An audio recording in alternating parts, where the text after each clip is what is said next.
Welcome into the Casual Gaming Conversation. I'm Connor. That's Nick. This is your weekly gaming podcast from Co-op 64. Today we are talking PlayStation State of Play / Showcase predictions. We're looking forward because there is usually a State of Play in late May, early June. We're crossing our fingers that is in fact happening. But either way, this is just be a fun discussion on where we think the future of PlayStation is going if that does not come to fruition. But we're going to assume that it does for today's podcast. Nick, how are we feeling? I'm feeling great. This is a fun one. We are officially in the season. 'Tis the season, Connor. It's my favorite season of the year. It is Summer Showcase season.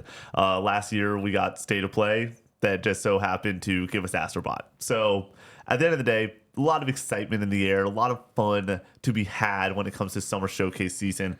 This is such an interesting spot because normally there's more rumblings than there currently is, but I also feel like some of those rumblings are just not there due to other circumstances. Maybe the leaks are not leaking as much as they normally leak. So yeah, no, it's going to be an interesting conversation. I'm looking forward to it. I'm also excited to break down Showcase for State of Play, where this actually can land, stuff like that.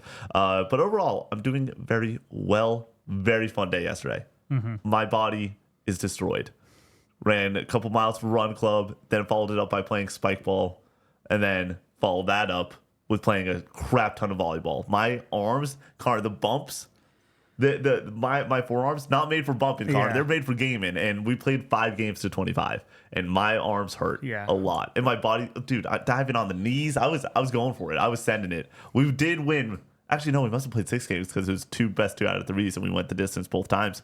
We did win both best 2 out of 3s. So nice. Very, very good time. Connor, how are you doing? I'm doing good.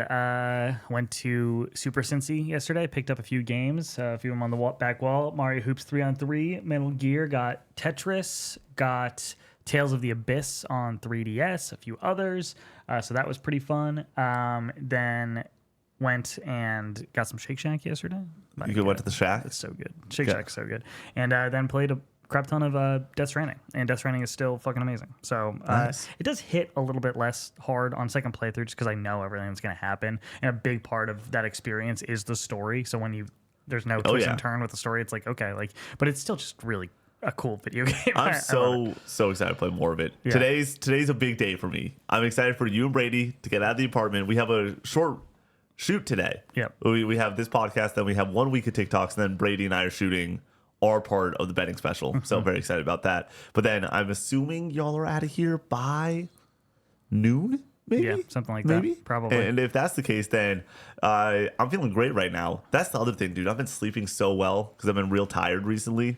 And so going to bed at 11, getting up, getting after it. I keep on waking up well before my alarm at this point, which is the exciting part. And not they're calling me Nicky No Naps right now because I'm not taking any naps. Who is calling you that? The people out there, Connor. It's the Nicky 9-5s recently and Nicky No Naps. One of those things is actually factually true. Yeah, where Nicky 9-5s. You have a lot of 9-5s. It's so just many. the games that I talk about nonstop. All I've the given games. 9-5s. Connor, what Glaze Central I got a over question here. for you.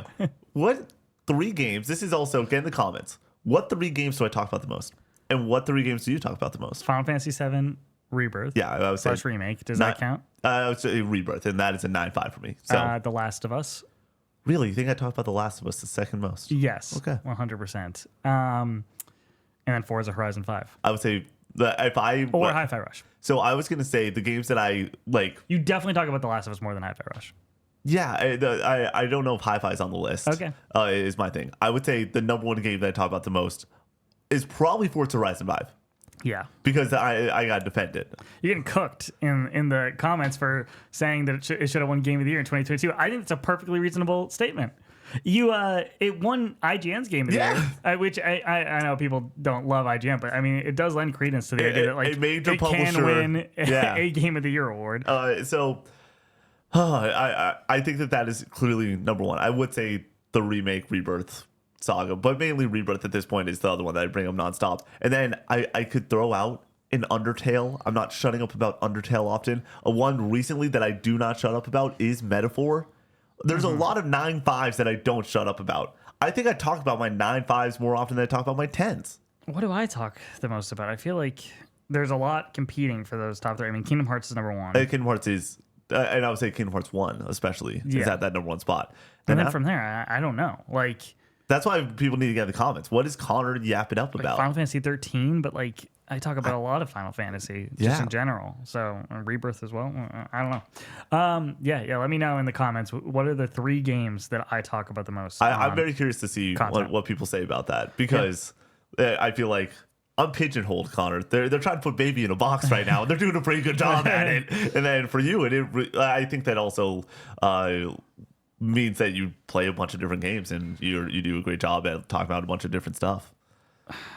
I try to hide my Valorant obsession. I think that could true. be up there, but like I don't try to talk about it. Are you still playing a lot of Valorant? I played like 3 matches yesterday. Oh my gosh, dude! It was terrible. I played so bad. I haven't played Valorant since the Monday nights that I was trying to get after it after Monday stream while the pod was downloading. Here's the issue with that.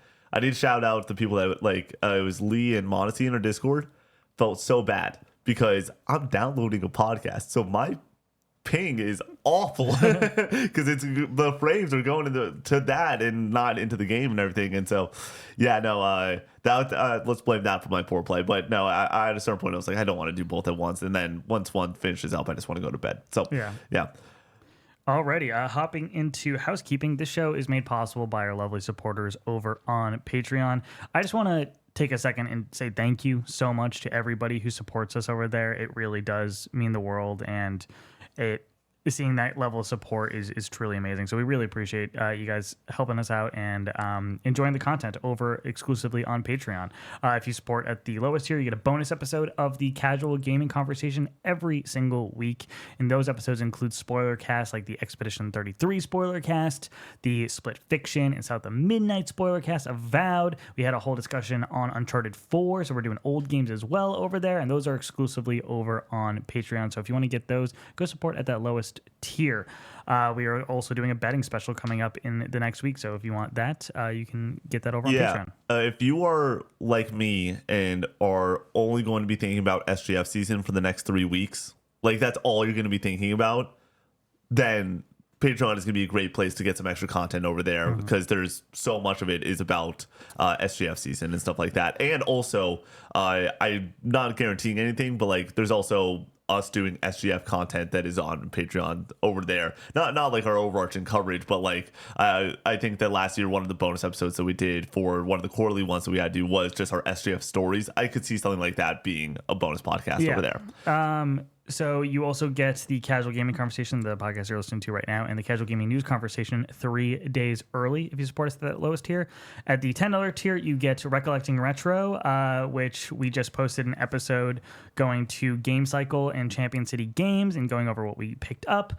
The Club 64 podcast, where we just had an in-depth discussion about things like movie theaters, the peanut butter and jelly, dreams, and so on and so forth. Oh, and Christmas music. So go enjoy that. That's live right now. Super fun podcast. Great episode of the podcast. And you get 2 additional bonus TikToks every other week. So you have that to look forward to over at the $10 tier. At the highest tier, you get your name right at the end of each and every podcast, and you get your chance to submit your topic for the Club 64 podcast, like Ali Benali did with Dreams. So that's over on Patreon. Twitch side of things, we are streaming Pokemon Nuzlocke still on Mondays. We're about halfway through, I would say, maybe a little bit under. Nick is continuing on with Sekiro. I beat Resident Evil 1 last week, one of the greatest games of all time, honestly. And I'm moving on to Nine Souls, which I've heard is impossibly difficult, and I'm going to get my teeth kicked in, but it's going to be fun to watch. So we're both going to be playing difficult games at the same time. So it's Nine Souls officially? That's where we're landed? Yeah. How long is Nine Souls? Online it says 20 hours. Okay. But everybody in the Discord last night told me it was 35 hours. Okay. But also, online it said 30 hours for Hollow Knight, and I think I beat that in 20. So, like, it's all over the place. I don't know. I'm excited to watch you play this one, because this is one that a lot of people would not stop talking about last year. Shout out to Jacob, who's going to be on the betting special with us. I messaged him last night. And I was like, I feel like I need to tell you that I'm playing this game or whatever. What, was he stoked? Yeah. And I was like, how cooked am I? And he said, you'll be fine. I'm like, okay, sweet. All right. I don't think I'm good at video games. I think I need people to understand that. I do not think I am a skilled gamer. I'm better than Nick, but I don't think I'm skilled. But I think I just play a lot of games. Connor, There's people who are way better at gaming. I don't know where the belt is currently, but I will go and find it. Yeah. I haven't had a full on like promo belt moment yet on this podcast yet. Yeah. And today is not that day. But you are warned. But when it comes to Nine Souls, I do think as long as I'm streaming it and I'm kind of like forced to just keep pushing forward, I do believe I will get through it. I've heard the final boss is like really fucking tough. Like, I've seen the final boss. yeah, I've heard 8 out of 10 difficulty for the entire game, and then 10 out of 10 for the last boss is what I read last night. I'm like, Yeah. okay, buckle up.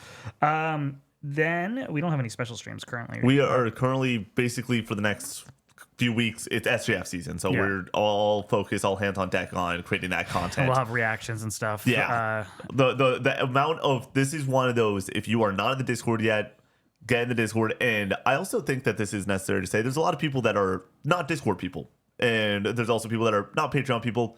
Totally fine. Consume the content where you want to consume it, all that good stuff. But when we are doing housekeeping, dial it in, make sure that you're locked in. And if you go in for like what's happening in the channel and upcoming stuff, but especially the second that you go and see on Twitter or Instagram or wherever you get your video game news, go and realize, okay, PlayStation Showcase is May 29th, for example. That's not actually true. But for example, May 29th.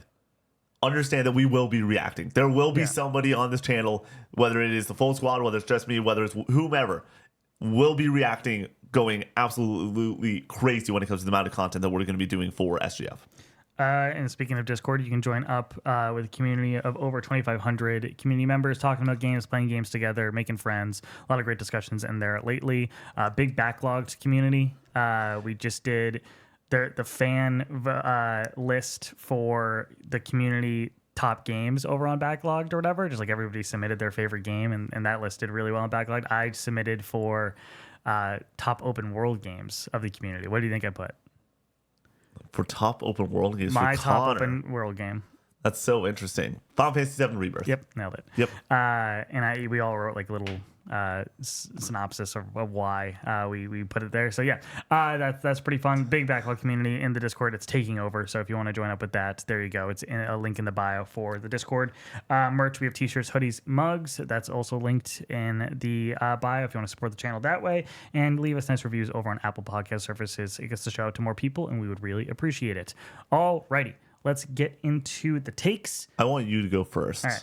Because I'm curious to see where you're going to land. If you're doing a take that you discussed throughout this week, or if you're pivoting to something else. I don't know what you're talking about, Okay. so I definitely am pivoting. Okay. But I'm curious to know what you mean Yeah. by that. We'll talk at the end of the podcast. My gaming hot take is that the Steam Deck will never be the Switch or the Switch 2. And the people saying just get a Steam Deck are a little bit, I think, misguided on why people are buying these handheld consoles in the first place. The Steam Deck, based off of online rhetoric, sounds like it is this massive success, that everybody loves the Steam Deck. It's huge. Everybody has one. It sold 4 million units, which is great for Valve for like a little side project, but this is not a powerhouse console that is selling out and really popular. It is a very niche product. The Switch 2 is going to sell 70, 80, 90, 100 million units very fast, probably over the next 5 years. And the reason people are buying these consoles in the first place is for that first party exclusive content. People are buying a Switch because of Mario and Zelda. And just because the Steam Deck might be more powerful, which now it's not, based off of the specs that we've seen for the Switch 2, they're pretty close, right? Yeah. But the Switch 2 is more powerful, as I understand it. Power does not matter to these people. Like, I don't care. I want to play Mario. I'm buying the Switch 2 over the Steam Deck, and I will be recommending the Switch 2 over the Steam Deck very likely for the foreseeable future, because you get that quality first-party Nintendo goodness over on the Switch 2. So I just don't think that the people saying, like, just get a Steam Deck. Like, why would you buy a Switch 2? I don't buy it. I'm not in that camp at all. Switch 2 on top. The only reason to get a Steam Deck over a Switch 2 is if you are somebody that has a robust Steam library and you love your Steam sales, and that's the only reason that I can imagine. Other than that, there's not really a reason, because you do have Mario Kart, and you do have Donkey Kong, and you do have Metroid, and you do have Pokemon, and now you have Cyberpunk and exactly. Yakuza, and where it sounds like we're getting Red Dead 2 on it. It's like, come on, guys. Like, hell of a third party lineup. So yeah, no, but other than those points, if you are like hopping into the generation of wanting to have a handheld and you don't have this like crazy Steam library, there's no real reason to go and do that. Also, it's more expensive. And now you probably have a pretty solid Nintendo Switch library backlog to go through. So like that's coming over to the Switch too. So that argument I think is hurt by that a little bit. You probably already have some installed amount of games ready to go. All right, my video game hot take is very similar to your video game hot take. My video game hot take is that the Switch 2 is 100% worth the $450 that it is being priced at. That is not a over exaggeration. That is not a crazy price. People are saying this console is way too expensive. And for me, at the end of the day, I think that is just a fallacy. We're talking about a console that is similar in power to a Series S when it comes to the Xbox. If you're talking about something that is able to run your Baldur's Gate 3, your next-gen Call of Duties, like all these major titles, then rock and roll. I know that it's still a little bit underpowered compared to the current Xbox and PlayStation, but guess what's about to happen to both those consoles, or one already happened? They're going to go up in price even more. So when you have $450 for a console that has a great first-party lineup seemingly, and also has a great third-party lineup going alongside it, it's hard to go and be like, that price tag is not looking real great right now, especially when you have the Series S now priced around that $400 mark anyway. Guess what? You get the first party lineup, and as I've said to Connor when we were doing the tier list for launch lineups, you get to take this lineup on the go.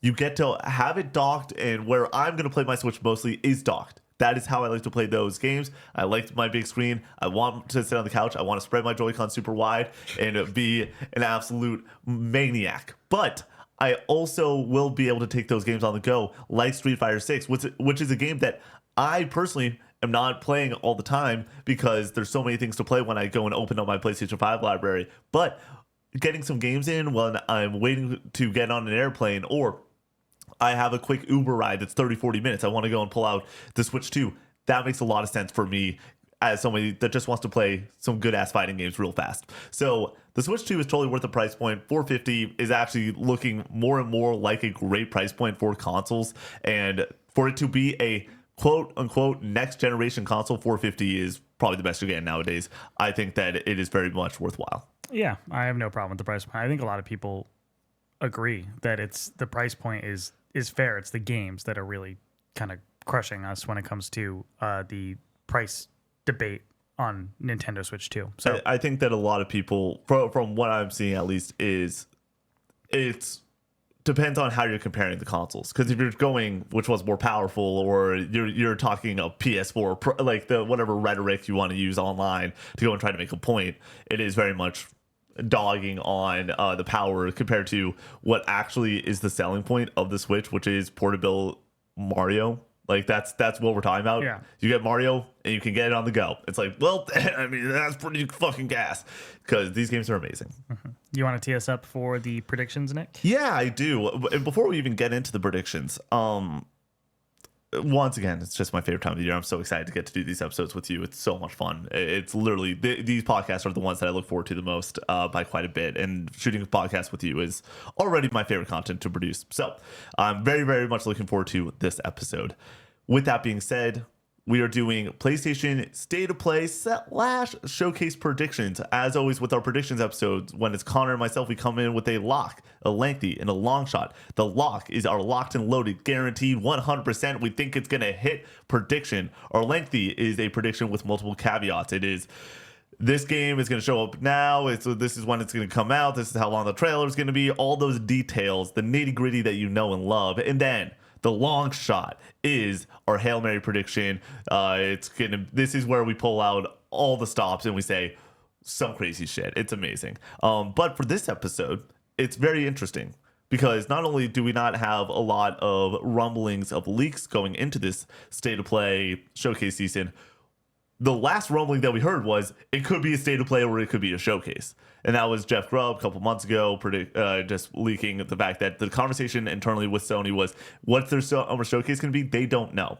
So first, before we get into it, I want to ask how you took this. Or are you going like crazy with these predictions? Do you have a showcase lineup prepared, or do you have a state of play lineup, or are you in the boat that you've been for a while and say it doesn't fucking matter? They're the same thing. It doesn't matter. They're the same thing. I would prepare the same, no matter what. It's 3 predictions versus 3 predictions. Like it's not like I'm gonna predict more or crazier. I think anything can happen at a state of play, just like anything can happen at a showcase. I think anything can happen at a state of play nowadays because we have seen the bangers come out to at a state of play. We've seen Ghost of Yote, we've seen Saros, but I think that the frequency and the expectation is higher when it comes to a showcase. Right. Of like, so it's easier to hit, I yeah, guess. exactly. But it's still, I still only have 3 predictions, so it's not like I have more of an ability to hit with those. That's the fact that it could be more scattershot with the amount of announcements. So, well, the other side where I go is, especially with a lengthy prediction, is how crazy can you get? Because if it's a state of play, my lengthy is normally in that like, let's talk about a AAA game that hasn't been released, compared to if it's a showcase, let's talk about a first party banger, you know, like, and trying to understand where we lean there. For me, the way that I see it currently is keeping expectations low. I think that it's going to be a state of play. I think that we're going to get 30 to 40 minutes of PlayStation first and third party, and it's going to be very reliant on third party, figuring out what's happening next for some of their major partners that we have a lot of question marks about currently when you look across the landscape. I think it's going to be a state of play. With that being said, if it's a showcase, anything's fucking possible. Yeah. And even the idea that they could have enough sauce for a showcase is very interesting. The last question I want to ask you is, are we going to get another state of play before Ghost of Yote comes out? Yes. Okay. So I think that the plan of May, September is a solid 1-2 punch. Well, February? It's always late January, early Feb, late May, early June, and then it's been September. Like that has been their locked and loaded spot. I think that that's a really good cadence for announcements throughout the year. Same. For any major console manufacturer. Yeah, and they've been Nintendo does it similar, right? They do 3 a year. We normally get a February, a summer, and a September. Yeah. Which the best days, some of the best days of my life are on Monday. We get the announcement for a direct, like on Wednesday, and then Tuesday we get the announcement for a state of play also on Wednesday, and then that Wednesday or Thursday or whatever have you in September especially is fucking electric. Well, this is awkward. Yeah, Nintendo and PlayStation. But it's always one's in the morning, one's at night. Yeah. For me, I'm like, this is better than E3. Like you're going at your own cadence, you're showing up, showing out. It's a ton of fun. So yeah, no, I'm excited to go through this lengthy long shot process with you. For this prediction episode, we are not breaking out the game list. We're going to save that for SGF season, for SGF predictions that you and I will be doing. We will be doing our Xbox and SGF predictions combined because it's on the same weekend. There's some overlap. Something like, for example, it would show up here, but I'll just throw this out there. Something like Hollow Knight Silksong, I feel like that discussion might happen on there, and it will be nice to have that prediction be able to be like, the lock is Hollow Knight Silksong. It's going to be on one of the showcases. That's sort of why we do that the way we do currently. But this is a little bit separate. This is a little bit different. So I'm excited to break that down. We will not break out, though, I think that there's like 61 games on there now. 61 game list of, hey, could these games exist and show up and all that good stuff. We won't do that on this episode. We will at the end of the SGF one, do it at the end of that episode. Connor, what's your lock? My lock is kind of boring, but it's a new look at Death Stranding 2. Full speed ahead on the hype train. I will be closing my eyes because I don't want to see anything else. I love this prediction. It's 100% happening. He's going to spoil the fuck out of the game. I already know it. Just like the Death Stranding 1 trailer right before release. It's like, I am media blackout on this game. I do not want to see anything. I'm sure it's going to be great, but you have to market this game. So I think that continuing to push it at a state of play, which they did not do last time, I feel like Kojima kind of owes PlayStation some sort of hype trailer for their state of play. So I could definitely see that happening. Where are you at with this? I love it. I think that it makes a lot of sense. I will be watching the trailer because these trailers are the most exciting trailers of all time. Yeah. That 10-minute joint that Kojima was smoking at South by Southwest was one of the greatest experiences I've ever had.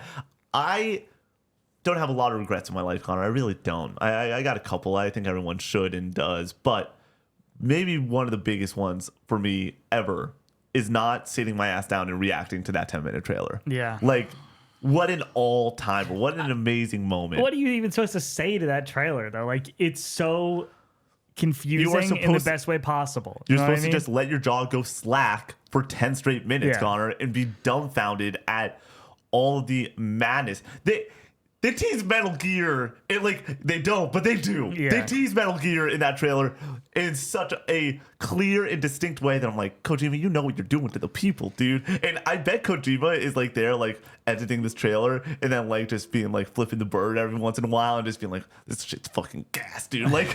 He knows. And so if we do get another trailer, I don't expect it to be a 10-minute joint. 3-minute type deal. Yeah. And I do think that it'll be spoiler heavy. Here's my thing, though. We've talked about casual gaming news conversation a ton of Death Stranding 2 recently. And I do think, though, a large part of that conversation has been about 30 hours for the press playing this game. I will throw out the fact that if we're going to get a spoiler heavy trailer, I still think that it remains in that 30 hours, that first 30 hours of the game. For me, I don't know where this game is going to go or end up, but I don't think anyone does, obviously, except for Kojima and that team that's working over there. But I expect at this point for it to be I expect there to be some sort of twist in this game. I really do. Yeah. And not to say that all of a sudden it's not a package game, but there might be a ride-in moment. There might be something else that sauces up this game in a way that I don't think that we're even expecting. And so That'd be cool. And if it's not, guess what? It's cool. Then 70 hours. But the fact that I know that you've refrained from some of the preview coverage to when it comes to narrative-based stuff. I've not. I know pretty well on what's happened through those 30 hours. Not distinct things, but I don't think that anything that's in that trailer was the 10-minute trailer was not in the first 30 hours of the game. Yeah. I don't think that there's anything from the back half of the game that they've shown yet. I think spoiling the first 30 hours is true. Bad. Yeah, for sure. Bad as in for me, I don't want to see it. But good marketing. But also, I don't think that the spoiling that has happened in that first 10-minute trailer was spoiling, because at the end of the day, it still feels like a bunch of nonsense. Yeah. And even in Kojima games, often some of those scenes that will be in there will still be nonsense, but they'll make a lot more sense once you have all the context of the rest of the game. 100%. And so that's why I'm excited for more Kojima trailers, I just want more of this game, dude. I just want I want this game in my life pretty badly at this point. Connor, Death Stranding is the Gran Turismo of walking sims. Yeah. Is that the line there? Connor, I want to start using that line, but not for walking sims. And just if anything's really good, high class, be it's the Gran Turismo of Subway sandwiches. You have to cite and shout out Tim Rogers. Yeah, though. Tim Rogers that is every time. A Tim Rogers special right there. Oh yeah. But I would be excited about it. This would be something that I think it's a great way, if it's a state of play, especially start out the show. Hey, quick marketing beat. I don't know if it's getting the people off their feet necessarily, but I don't think that a lock necessarily needs to get people off their feet. So this is just definitely going to happen. Yeah. And I feel like of all the games, that and Ghost is probably what we're going to see. You want to get into my lock? Yeah, let's hear it. My lock is we don't see fair games, marathon, or any live service games from PlayStation. I think that this is going to be them going and showing a clear shift, especially if we get a showcase of, hey, the last showcase that we did in 2023 was majorly focused on these live service games. We know what we actually need to be doing from a marketing sense. We are not doing the fair games. We're not doing the marathon. We're not doing any of that. So I think that it's pretty much, in my opinion, at this point, this is a lock. You save your marathon for Bungie moments of them doing their own marketing. You save fair games down the line because it seems like that game might be in some hot water right now. And you don't announce another live service game because right now I don't think that anyone would care about a new live service game. I think you have to show. If it's a showcase and you're going for an hour, you're showing fair games. If it's a state of play, no shot. I think you save that for September, if anything. You got to wait until it's closer to being out. And you don't want to barrel over Marathon if you don't have to. Yeah. Though I think Marathon's going to get delayed too. So Well, that's sort of where I'm at. Where I'm like, I don't think we see any of it. yeah, Even if it's a showcase, because I think both those games are not in great spots. Marathon definitely not. I'm not ready to just say outright that Fair Games is completely fucked because Jade Raymond left. Like, Yeah. I think it could be fine. Like the fact that it still exists is the conversation we've had, that like they went around and canceled so many live service games that the fact that it survived all those cancellations means that they have something there. Whether or not we're going to end up liking it, whether or not the general audience is going to end up liking it, TBD. But it exists still, and that makes me believe that it's probably coming out and it's at least decently on track for 2026. And if you are doing a showcase where you're talking for an hour about games, I think you kind of have to throw it in there. Yeah. And give a little update. I want to see gameplay of that game. I want to see how it functions. So very interested to see how that goes. All right, Connor, give it to me. What's your lengthy prediction? My lengthy prediction is we get a new trailer for Judas, putting to bed some of the fears that this game is never going to come out. We get a release window of summer 2026. It looks quite different from when we last saw it, similar to BioShock Infinite with the switch up that we had with that game. Do you remember how that worked? Yes. There was early trailers.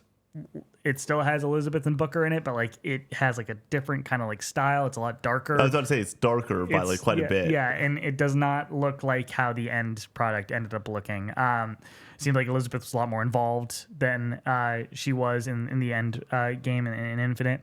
I think that Judas will still look like Judas, but be a little bit different. They seem to be pivoting in some capacity, but you still have the bones of the game there. And I think that I don't think this game is like totally doomed to never come out. And to kind of put the audience at ease a little bit and let them know, hey, this game's still coming out.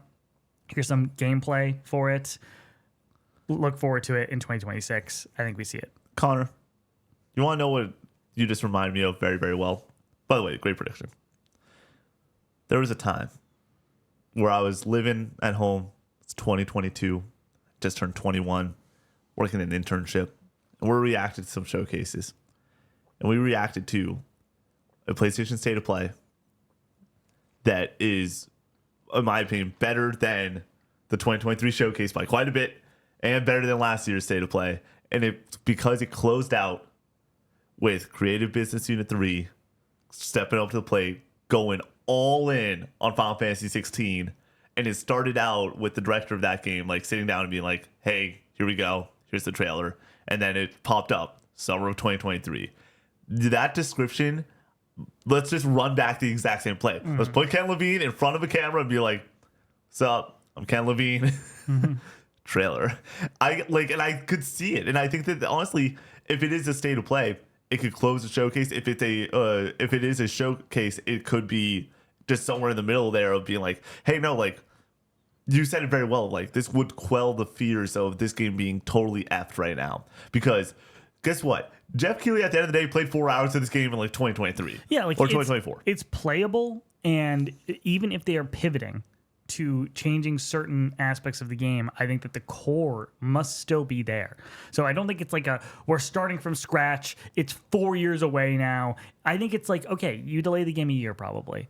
A year and a half maybe. Yeah. And it's like, okay, that makes sense to me. And I think you need to show something to be like, okay, it's coming still. All the conversation around Judas right now is very negative. Yeah. Very doom and gloom. I just think that there has to be something on the horizon for Judas. I get we haven't that. heard from it in a while. No, it's time. It's totally time. I want to hop into my lengthy because I feel like we didn't have a longer conversation about this one. Oh, Lord. My lengthy prediction is Wolverine gets a trailer. We get gameplay over 5 minutes. 2026 release window. I had a Wolverine prediction at one point. I want to dive a little bit deep on this with you. If we don't see this game literally right now, we're never seeing this game. I'm ready. You don't think they can show it in September? I don't. I am fully ready for panic button mode. I've been in panic button mode, well, that's but I the don't thing. think it's never coming out. I'm just saying that like it's get it really far off. Well, timeline wise, I feel like we're in a spot where it's like, if we don't get it now, I really don't know if it's ever coming out. Yeah. Because I felt like we've been in a spot where we've been able to kick the can that is Wolverine down because, hey, we got Spider-Man happening. But at the end of the day, this game was revealed in 2021. Cool. Well, Spider-Man's 2023 and it's late 2023. So maybe they were all hands on deck in that and only had a small team helping out, working on Wolverine concept stuff. Great. We now are at the point that it's been long enough since Spider-Man. Insomniac is your workhorse. They are basically, in my opinion, like, you need an Insomniac game at this point. Like, the way that Insomniac has legitimately carried the PS5 life cycle thus far, sure, we still are going to get our 1 to 2 great games every single year from PlayStation and studios and first party and stuff like that. And this year, it looks like we're getting that with Ghost. And then the question mark is Death Stranding 2, especially with Death Stranding 2 being the question mark of, is that game for everyone? Who's actually excited about it? Are people that aren't Death Stranding 1 fans going to be playing it in the first place? I don't know. We need a banger. I would even say that Wolverine is more of a, like... You think it could be this year? Yeah, it could. I know. My prediction is we get a 2026 release date. Oh, yeah. But I think that we are in a I need a hero situation, in my opinion, when it comes to PlayStation first-party studios. Last year was a good year just because Astrobot was a masterpiece. If Astrobot was like just a great game, I think we talked about the entire year for PlayStation last year in a very different standpoint. I definitely think it helps. Yes. But Stellar Blade, I liked Rise of the Ronin. Yeah, I liked it too. Final Fantasy VII Rebirth, if you count that being just exclusivity, and then Astrobot, I think is a solid year. Yes. But you take out Astrobot, I think it's still...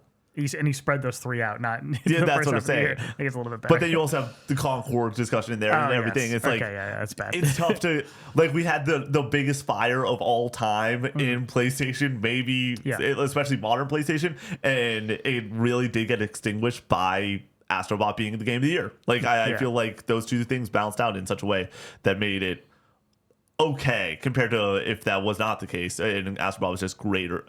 It would have been a much bigger situation than it already was. Right now, I feel like 2025 is such an interesting year of, damn, we got a great lineup in front of us, but Sony, in my opinion, even though they're showing up with these 2 titles, and Ghost is a major fucking title, I'm not trying to take away from how exciting that game is just, it's a sequel to a game that has an 81 on Metacritic. And I'm not saying Ghost is an 81 on Metacritic. I think Ghost is an amazing game. Not amazing. I'm around that 85 area with it, and I will beat it before it comes out. I'm halfway through Act 2, and I want to get back to it, and I want to be able to like sit down and just enjoy that game. And guess what? We're getting real close to it. July 4th. That's when I got to start up. That's going to be the perfect halfway point between Assassin's Creed Shadows and Ghost of Yotei. I'm excited to get back to that game, but this isn't Spider-Man 2. This isn't God of War Ragnarok. This isn't The Last of Us Part 2 or a new Naughty Dog game. This isn't Cory Barlog's next title when it comes to how high level these games are reviewed and discussed. Okay. For reviewed, yes. Yeah.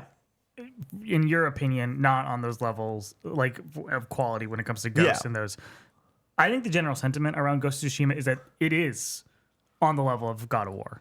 And people talk about it winning Game of the Year in 2020. There are a very loud contingent of That's people. what I'm saying. I feel like it's this classic situation of Connor and I have had this conversation many times off camera, especially being like, especially when we're trying to just plan stream stuff of, are there a lot of people that are really about it, or they're just very loud few people? And I think that the Ghost contingent of 2020 gamers were just really loud because, in my opinion, there is no way that there are more people that think that Ghost should have won than even the Hades crowd from that year. The Hades crowd was fucking insane that year. I never see people say that. I never see people talk about Hades in the way that it should have won Game of the Year over 2020. That was the case, though. Ghost. Yeah, I know, but like in history, modern times, and as it is all played out, people talk about 2020 and they say Ghost of Tsushima. I think that which, when by it the comes way, to insane take, just completely ridiculous take in my opinion. When it comes to modern PlayStation first-party games, in studios, it is Sucker Punch, Sony Santa Monica, and Naughty Dog at the top tier. Do you think that that's in what sense?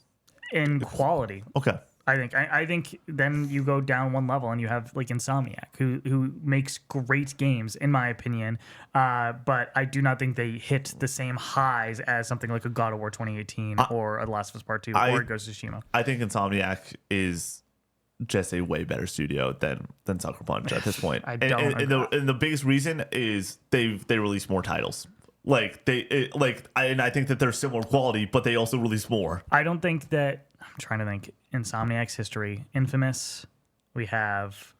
I'm not even going history. I'm talking modern PlayStation of past 10 years. Sucker even Punch is Infamous. Yeah. Insomniac. We have Ratchet. Then we have Sunset Overdrive. We have Spider-Man. You go back. You have Spyro. I do not think that Insomniac has put out a better game than Ghost of Tsushima. Not a single one. That's a fine take. Once again, though, they released a game in 2020, a game in 2021, and a game in 2023 that are all excellent video games. Also, Ratchet and Clank Rift Apart is a much better game than Ghost of Tsushima.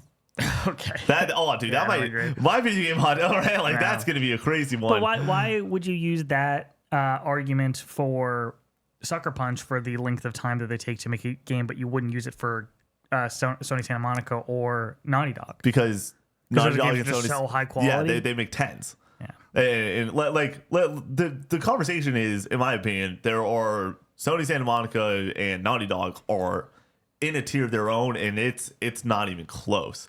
Like when one of those titles comes out, I would bet that I'd be okay with financially I would never do this, but it's gonna be above a 90. It's going to be above a 90, but for one of those titles. Sucker Punch. What? I don't want to speak out of my ass. I want to see where Ghost is at on Metacritic right now. I wonder what their highest rated game is. I think it's got to be Infamous 2. Probably. Which is like an 86 or something. Ghost of Tsushima currently on Metacritic has an 83. But this was, I think Ghost was they're stepping up to the plate, and I know that it's a little bit mixed on Metacritic. Totally. I do not think that what does it have for user score? I know the user score is a little bit wonky. But well, I just closed it out. Oh, my bad. 1 second. I think that people put it on the same 9.2 on user. Yeah. No.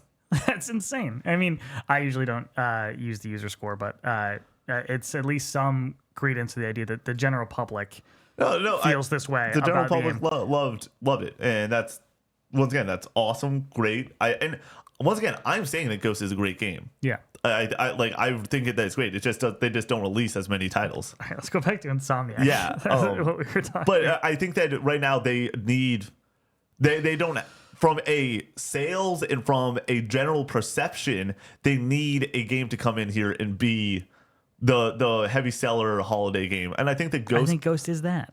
Yeah, personally, yeah. Also, I think that this is 2026. We know what it's going to be. Saros is the headliner in 2026 at this point, right? At this point, yeah. But there's definitely something else coming out in 2026. And I think that it's Wolverine.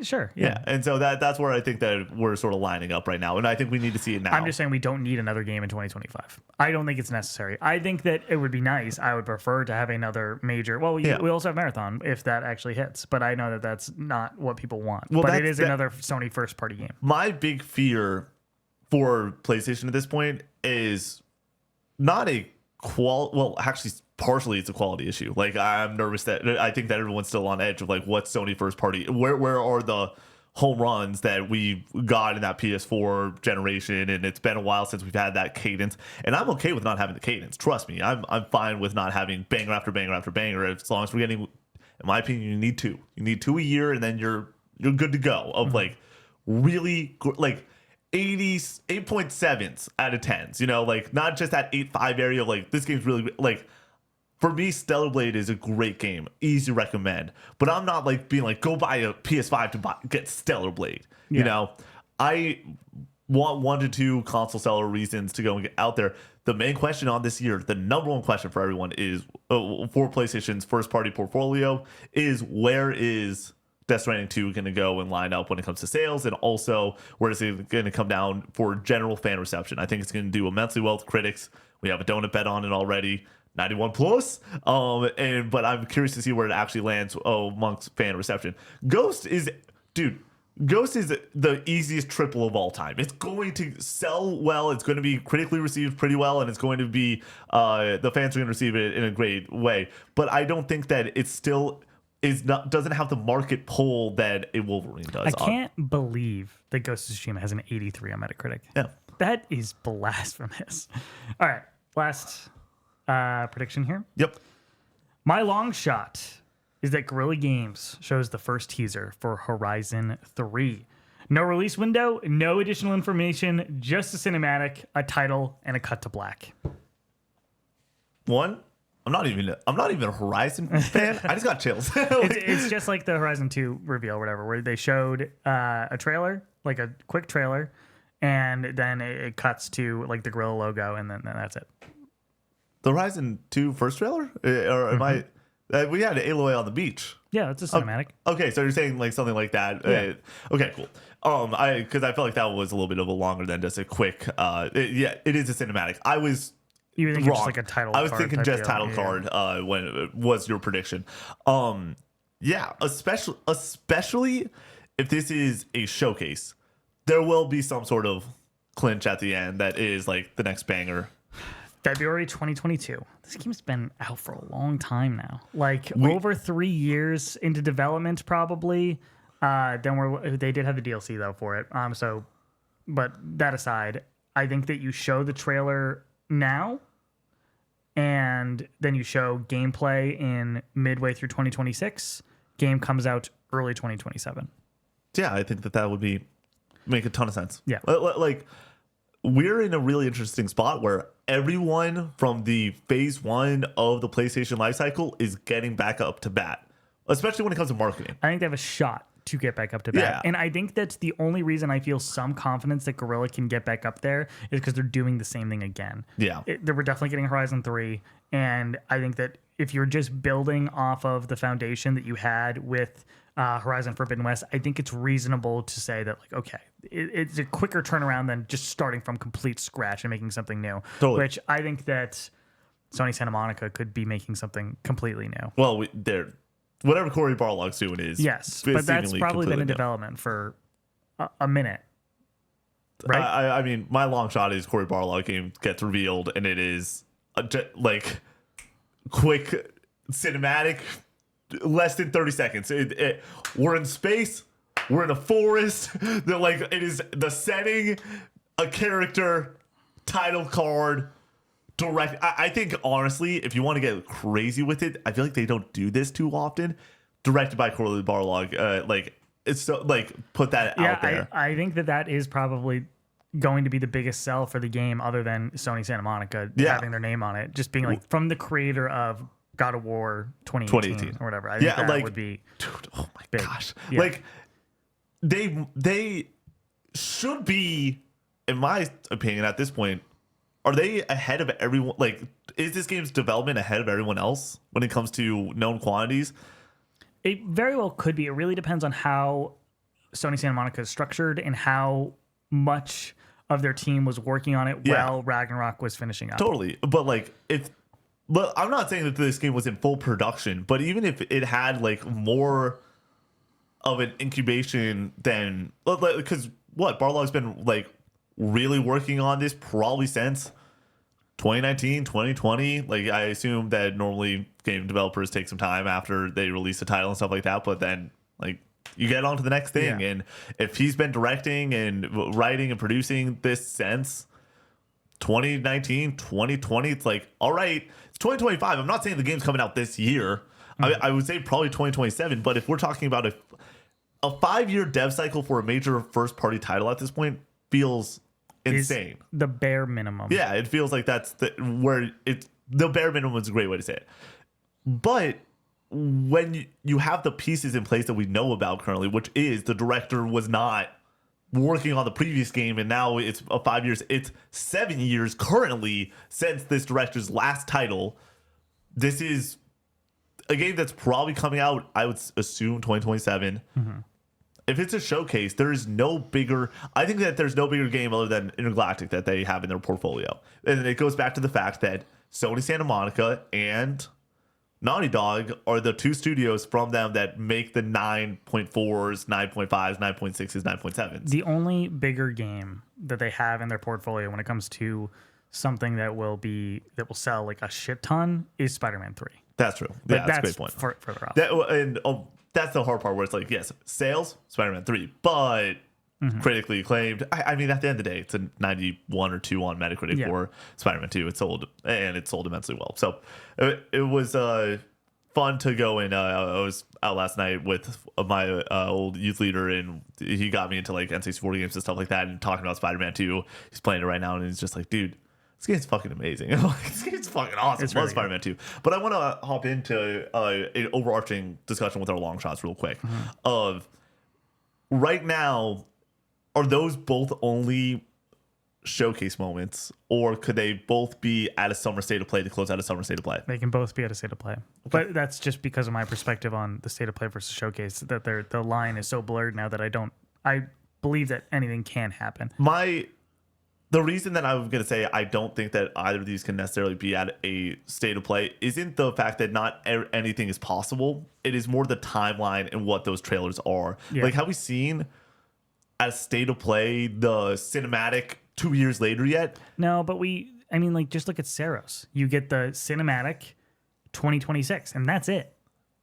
Which is a year off. I'm just saying that the early tease has played out. That's true. That's a good point. I mean? Yeah, no, dude, I rewatched the Saros trailer earlier this week. Yeah.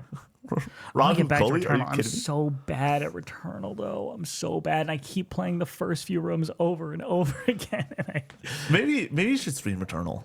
Yeah. And like just maybe a way to guarantee that you put the time into it and get after it. I that's the thing right now. I'm enjoying Death Stranding quite a bit, but I just feel the urge to play other stuff too. So right now I'm in a really good spot, I think, with a lot of the co-op stuff. We have a lot of stuff pre-shot due to travel and SGF and stuff like that. And so tomorrow morning, here's the game plan, Connor. I'm really looking forward to it.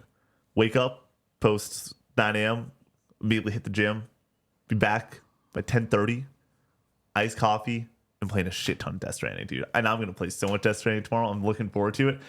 Gonna punt editing for a couple days, get to that Death Stranding goodness. I'm really like, I need you to get to a certain chapter, and I'm very curious. Don't tell me what chapter. How you feel about it? Yeah, I know. Yeah, I won't spoil anything. I'm looking forward to it. I'm looking forward to playing more of it. I'm not far in either. Really? I'm on chapter 5. Okay. Yeah, and I just got to chapter 5. The big. I think you're on chapter 2. Yeah, the big issue with where I've just been with Death Stranding is it's not a Death Stranding issue. It was a Persona 5 Royal issue where that game just was taking up my headspace and also my mornings last week. It took up 3 of my mornings, and then the last 2 mornings were editing mornings. So it's tough to. I now have a little bit of free time. We're currently not on review for the first time, what feels like in literally months. Like, it's just been nonstop reviews, which always is fun. I love being on review. I think you love being on review also. Yeah. But like, we finally get to take a deep breath and play some Death Stranding. So I'm looking forward to it. Before we go into the draft, I always have other lock lengthies and long shots prepared in case Connor takes one of mine.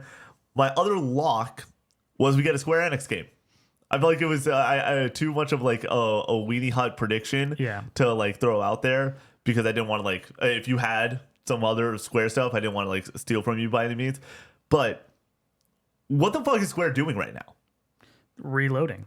I understand for some reason, like Persona 6, it wasn't on my list for long shots, but I almost thought about Persona 4 Reload being a PlayStation thing and them getting the marketing, but I feel like that's an Xbox joint thing, but yeah,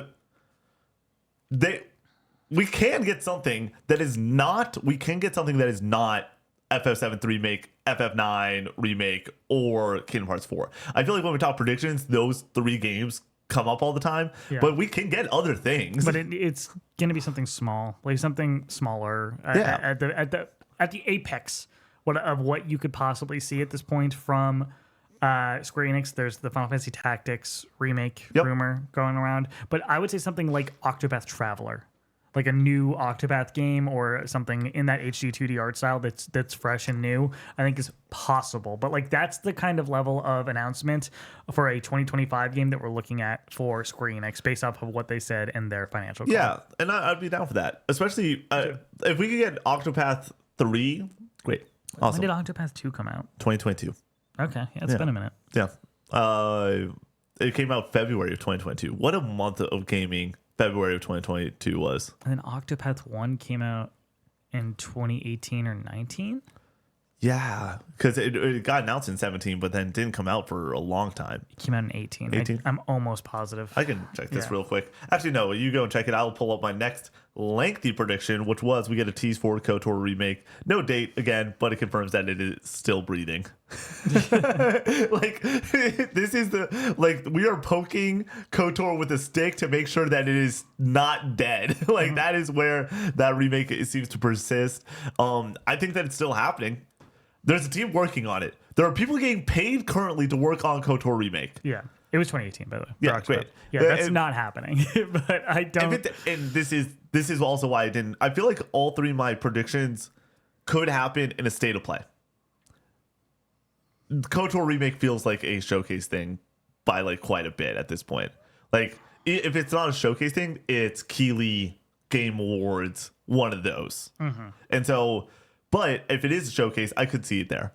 Could you imagine that we get, I know it sounds really dumb, rerun the exact same trailer that they showed in 2021 to start out the showcase and then just put a date. Yeah. 2027. And like, get the people going, get the people hyped. What a moment that was. Like, and that's the other part of, if it's a showcase, it could be third party. It could be something else. Mm-hmm. And then I have two more long shots. One, Final Fantasy 7 or Final Fantasy 9 remake. I was shocked that that was not on your board, especially if it's a showcase. Like, I think that's probably, I think it's its own thing, like we talked about during CGNC. But if not, I could see it being an Xbox, having some goodwill relationship with them because they're trying to diversify where they are, or it's just at SGF. I think right now, May 18th, when are you and I shooting your betting special? Probably tonight.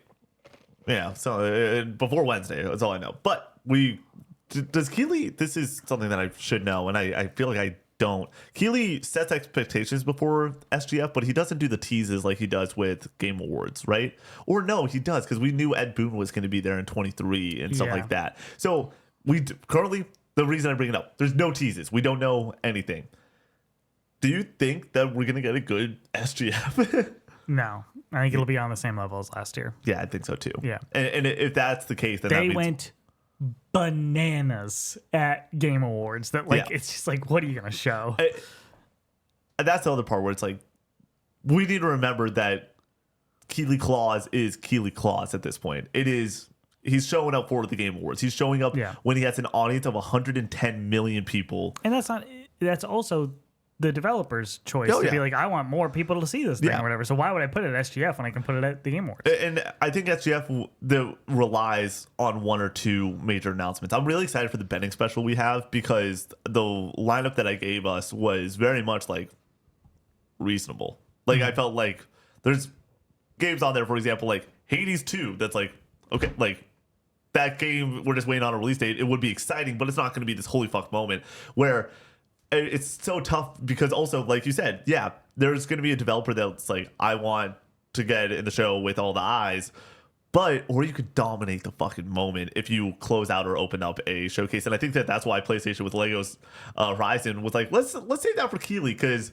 it was one of the more exciting announcements of an SGF showcase compared to what would have been a forgotten footnote in their State of Play that was headlined by Concord and I believe Monster Hunter and Astrobot. And then my other long shot was Bloodborne Remastered. It's never gonna happen. I added to the game list of Bloodborne something for just to talk about because it's always fun to talk about. Yeah, I do think that we are in a spot where we're moving towards a direction with Blue Point.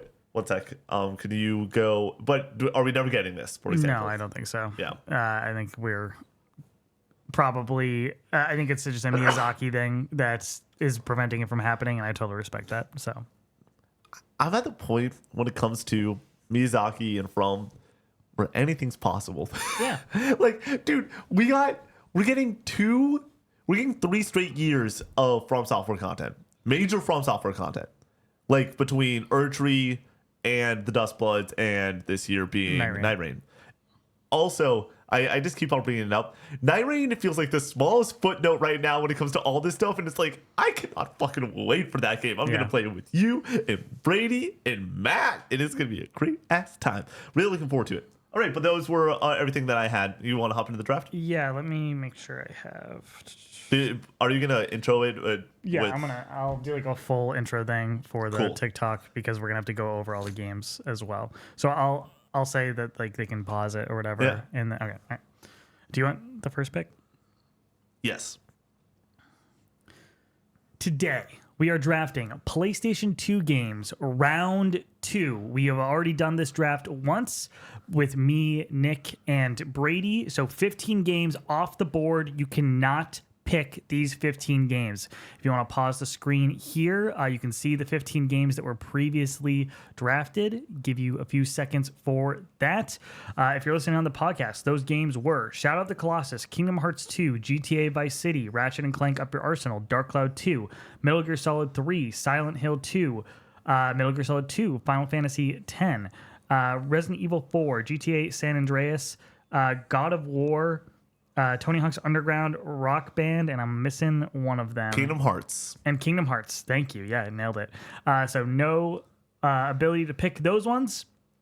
Let's get into the draft. Nick, what is your first pick? My first pick is one of the most influential games of all time. It is the reason that we have modern open world games the way that we do. I'm picking GTA 3 with my first pick in the Redux PS2 draft. When you have games like San Andreas and Vice City, they get brought up as some of the GOATs. They deserve to be some of the GOATs. They are some of the GOATs. But GTA 3 is the reason that we have the modern open world game design that we do. So GTA 3, one of the most influential video games of all time. With my first pick, I'm going to go with Star Wars Battlefront 2. Pure Star Wars nostalgia. This was the PS2 game for me for many, many years. I grew up and went off to college, and I took like a handful of games with me. Star Wars Battlefront 2 is one of them. Played it a bunch then. Played it when the remaster collection came out recently. Love me some Star Wars Battlefront 2. With my second pick, we're going to go with Persona 4. A lot of people consider this game like a Vita game or now a modern game with the Golden Edition, but the fact that this came out late in the PS2 generation and is arguably the best JRPG on the console, I think is exceedingly impressive. Love the vibe of Persona 4, so we're taking that with my second pick. With my second pick, I'm choosing one of the most fun per minute games of all time, Tony Hawk Pro Skater 3. I'll choose 3 for this draft. Pick your favorite between 3 and 4, but I'm going to choose 3. I think that this game is super fun, and that's all it needs to be. Great soundtrack, grinding some rails, ollie-in, having a good time. And then with my third pick, I'm going to choose Okami. Terrific art style. You're basically playing Zelda as a doggo. It's amazing. With my third pick, I'm going to go with God of War 2, another late generation PS2 title. This game graphically blew me away when I first saw it back in 2006, I believe is when it came out. Continuing Kratos' story, just super cinematic, flashy gameplay. Love me some God of War 2. Where are we going here? With my fourth pick, we're going to go with Sly Cooper. I love Sly Cooper 1. I know that people think 2 is the best. Totally get that. I like the simplicity, the level structure of Sly 1. Just replayed it for the second time in 1 year. Played it early last year, played it early this year, platinumed this on the PlayStation Vita after playing on the PS2 previously. I love this game. I think this game is just platforming perfection, super fun. Sly with my fourth pick. With my fourth pick, I'm going to choose another Rockstar game and one of the most beloved games of all time, Bully. This is one of those odd ones that I feel like before I really got into gaming, I didn't know Bully existed. And now that we do this channel, people do not shut up about Bully. They want a Bully 2. They want a Bully remake, remastered. And for me, I'm like, I can stick with my GTA and Red Dead. Like, people want after GTA 6 another Bully game. Sure, that might be fun to go and like get an interstitial in a couple years after GTA 6.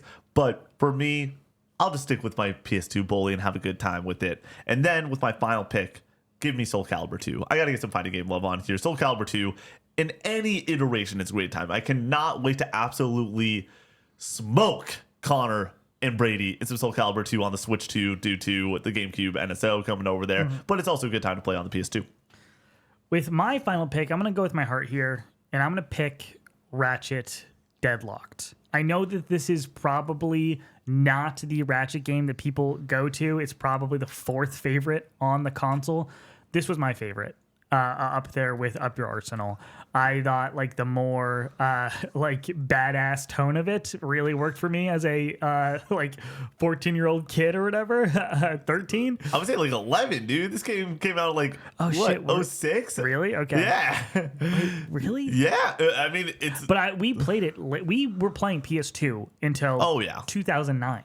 Yeah. So maybe you were 13. Okay. That checks. I think we played it when we lived in Ohio. Do we? Okay. A little bit in Arkansas too. I think we might have played both. I don't know. But yeah, Ratchet Deadlocked. I love the weapons. Love the overarching story. Playing it co-op with friends, with Nick. Super fun. Underrated Ratchet game. Definitely towards the top of the list for me. Many honorable mentions. Yeah. Devil May Cry. SSX Tricky on my board. Tricky. Guitar Hero. 3. You gotta go. I was gonna go with 1, mainly because it opened up a genre, basically. NBA Street Volume 2, what a blast! I had Going Commando on my board. Shout out to our moderator Big Mac for us not once but twice not drafting Jack and Daxter. Yep, I was between that and Ratchet at the end. And then I also had Battlefront 2 on my board, but I also had Lego Star Wars on my board because flipping on Mustafar is a great time. Final Fantasy 12. Yep. I love Final Fantasy 12 so much, but I think that the Zodiac Age version of it apparently makes it a lot better, and that's the version I played. Dragon Quest 8, SMT Nocturne, Tony Hawk's American Wasteland is so underrated. That was my why. That was ours. Yeah.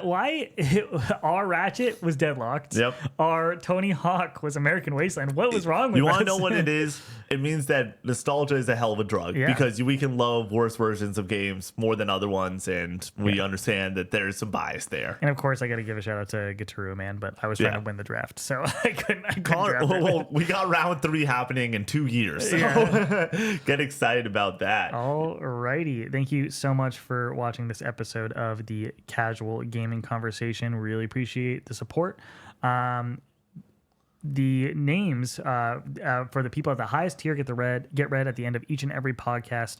So we thank you so much for supporting us over there on Patreon. Members like MG Dunbar, Mr. Munchies, Farmer Spud, Rocket Tater, Nofi, Apathetic Titan, JC Falcon, Swampy Bits, Jaxie, Sconzi, Cheery Sentry, Strachan 1978, Tyler D, Scooterman, Gas Goopy, Diggleberg Rules, Centuro, Hook'em Horns, Go Nash, Neutral Sphere, Charlie W, Easton C, Stooby Dooby, Calvin M, Nuke This Kingdom, Crispy, DJ Zach B, JC, Uli, Jacob D, Big Mac, Metal Neat, The Patty Cake, sorry, Metal Nate, I mispronounced that a little bit, Bear Pog, Yogi, Damn, okay, Holden M, Colin C, Brock, Voodoo, Dr. Pookie Bear, Alex the Golden, Andrew H, Master Diz, Jesse F, Only One Rufus, Drifter X1, Skirt, Presto, Maverick, Goops, J Matt B3, Ali Benali, Michael. and Kingdom Hearts Sucks. Appreciate you watching this episode. We'll see you on the next one. Peace out.